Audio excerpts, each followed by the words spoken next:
An uncomfortable bed. One autumn I went to stay for the hunting season with some friends in a chateau in Picardy. My friends were fond of practical joking, as all my friends are. I do not care to know any other sort of people. When I arrived, they gave me a princely reception, which at once aroused distrust in my breast. We had some capital shooting. They embraced me, they cajoled me, as if they expected to have great fun at my expense. I said to myself, "Look out, old ferret. They have something in preparation for you." During the dinner, the mirth was excessive, far too great, in fact. I thought, here are people who take a double share of amusement, and apparently without reason. They must be looking out in their own minds for some good bit of fun. Assuredly I am to be the victim of the joke. Attention.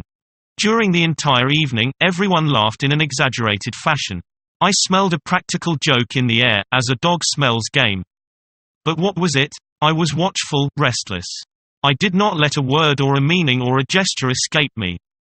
Everyone seemed to me an object of suspicion, and I even looked distrustfully at the faces of the servants. The hour rang for going to bed, and the whole household came to escort me to my room. Why? They called to me, "Good night." I entered the apartment, shut the door, and remained standing, without moving a single step, holding the wax candle in my hand. I heard laughter and whispering in the corridor. Without doubt they were spying on me. I cast a glance around the walls, the furniture, the ceiling, the hangings, the floor. I saw nothing to justify suspicion. I heard persons moving about outside my door.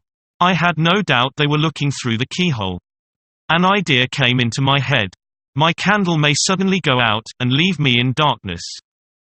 Then I went across to the mantelpiece, and lighted all the wax candles that were on it. After that, I cast another glance around me without discovering anything.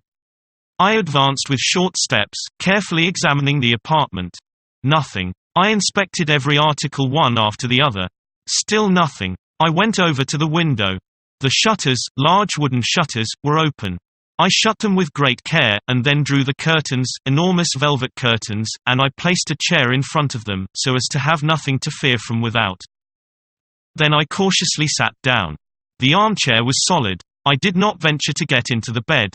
However, time was flying, and I ended by coming to the conclusion that I was ridiculous. If they were spying on me, as I supposed, they must, while waiting for the success of the joke they had been preparing for me, have been laughing enormously at my terror. So I made up my mind to go to bed. But the bed was particularly suspicious looking. I pulled at the curtains. They seemed to be secure. All the same, there was danger. I was going perhaps to receive a cold shower bath from overhead, or perhaps, the moment I stretched myself out, to find myself sinking under the floor with my mattress. I searched in my memory for all the practical jokes of which I ever had experience. And I did not want to be caught. Certainly not, certainly not. Then I suddenly bethought myself of a precaution which I consider one of extreme efficacy. I caught hold of the side of the mattress gingerly, and very slowly drew it toward me. It came away, followed by the sheet and the rest of the bedclothes. I dragged all these objects into the very middle of the room, facing the entrance door. I made my bed over again as best I could at some distance from the suspected bedstead and the corner which had filled me with such anxiety. Then, I extinguished all the candles, and, groping my way, I slipped under the bedclothes. For at least another hour, I remained awake, starting at the slightest sound. Everything seemed quiet in the chateau. I fell asleep. I must have been in a deep sleep for a long time, but all of a sudden, I was awakened with a start by the fall of a heavy body tumbling right on top of my own body, and, at the same time, I received on my face, on my neck, and on my chest a burning liquid which made me utter a howl of pain. And a dreadful noise, as if a sideboard laden with plates and dishes had fallen down, penetrated my ears. I felt myself suffocating under the weight that was crushing me and preventing me from moving.